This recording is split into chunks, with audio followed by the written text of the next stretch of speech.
Ari Wibowo dan Inge Anugrah tampaknya sangat senang traveling ke luar negeri. Saat berbulan madu, mereka memilih menikmati kemesraan di Pulau Mauritius, Afrika. Sedangkan menjelang Natal tahun ini, suami istri ini sudah merencanakan perjalanan rohani ke kota Yerusalem bersama keluarga Inge. Mau Holy Land Tour, ziarah ke Yerusalem, keliling-keliling juga ke negara-negara tetangga.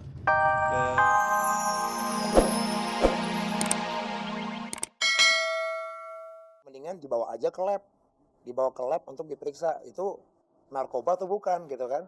Akhirnya dibilang tidak kooperatif, akhirnya kita digiring ke truk itu. Waktu itu melewati tamu-tamu di skor ya, terus kita dinaikkan secara nggak layak aja gitu ya. Belum tertuduh masalahnya kan, barang buktinya itu belum ketahuan ada mengandung obat itu suplemen yang PP bawa itu cuma diduga. Itu ada juga.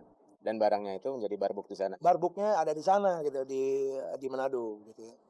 Karena gue bilang tidak melalui lab.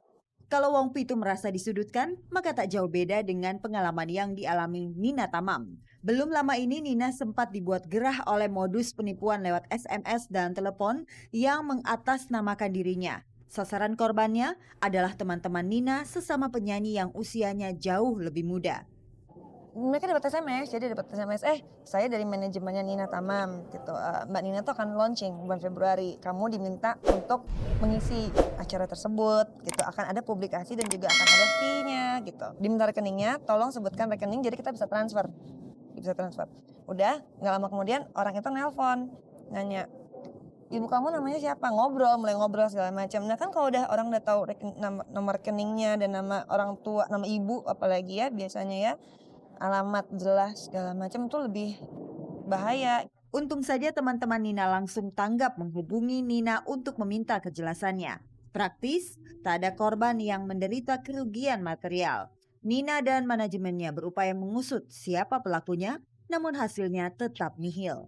Nggak bisa ditelepon balik, jadi itu ada nomor telepon yang emang untuk SMS bisa nelfon, tapi dia nggak bisa telepon, nggak bisa dihubungin kembali gitu ya. Jadi kita sudah mencoba untuk menelpon, nggak bisa gitu. Jadi saya mohon maaf dan itu bukan dari manajemen saya sama sekali.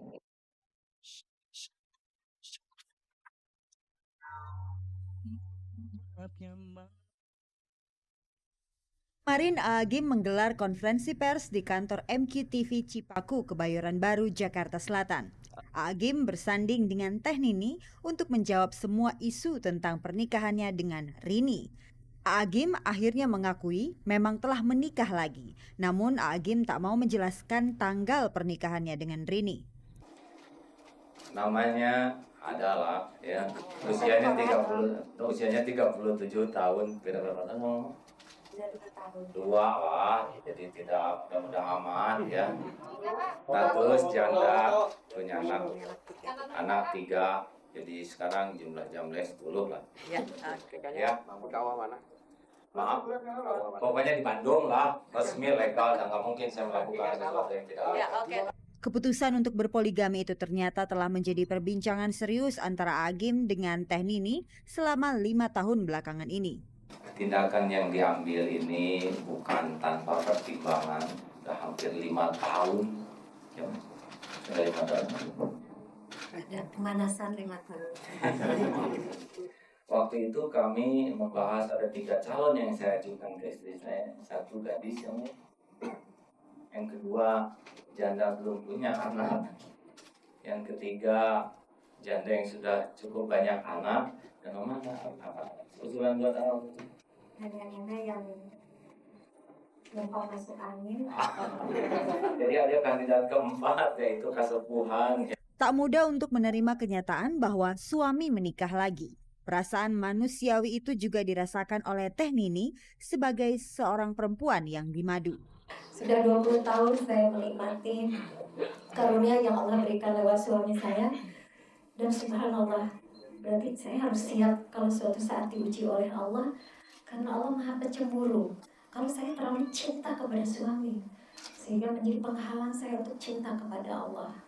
Dan inilah saatnya Saya harus belajar berbagi kebahagiaan suami saya untuk wanita lain. Aduh, betul, walaupun butuh berjuang juga banyak sekali hikmah yang didapat, terutama menata hati. Bagaimana di saat ada madu, tentu di situ akan ada kedengkian. Rasa tidak suka dengan kelebihan madu. Tapi ini perjuangan saya untuk terus melatih jangan dengki kepada sesama muslimah. Ujian, kejelasan untuk saya. Apakah mau mengikuti nafsu? Saya tidak suka suami saya menikah lagi. Atau saya berpikir apakah ini suatu kebenaran atau kejahatan? Minta tolong saya kepada Allah Subhanahu wa Ta'ala. Ya Allah, ini tuh kebenaran atau kejahatan? Terus minta. Dibuka di Quran, lihat buku-buku tentang Rasul. Ternyata Rasulullah SAW melakukan. Kemudian di Quran juga dibolehkan seorang suami untuk menikah lagi. Artinya inilah target saya. Walaupun nafsu berat, tapi saya harus berusaha meyakini hukum Allah. Poligami belum bisa diterima sepenuhnya oleh masyarakat termasuk umat muslim sendiri. Bagaimana Agim menjelaskan keputusannya untuk berpoligami kepada masyarakat pecintanya? Saya prihatin karena poligami itu sering dianggap sebuah tindakan yang tidak benar, zolim, sehingga pelakunya sering jadi bahan cemoohan, dijadikan contoh yang buruk. Padahal dalam keyakinan saya, poligami itu dalam Islam dibolehkan dengan syarat-syarat tertentu. Saya berharap apa yang kami lakukan ini tidak serta-merta dijadikan rujukan para bapak-bapak untuk melegalisir keinginannya. Karena poligami itu walaupun dibolehkan, ini harus dengan kemampuan yang memadai, syarat-syarat yang dipenuhi, sehingga sakinah bisa didapat. Karena kalau tidak, maka boleh jadi bukan sakinah, yang terjadi adalah masalah baru. Pemirsa, kemesraan selalu ditampakkan oleh pasangan Ari Wibowo dan Ine Anugrah. Dan mereka seakan tidak mau dipisahkan. Pada hari Natal mendatang mereka akan berziarah ke kota-kota suci di Timur Tengah dan juga Afrika. Dan kira-kira seperti apa kehangatan mereka? Pemirsa, berikut liputan selengkapnya. Ari Wibowo dan Inge Anugrah tampaknya sangat senang traveling ke luar negeri. Saat berbulan madu, mereka memilih menikmati kemesraan di Pulau Mauritius, Afrika.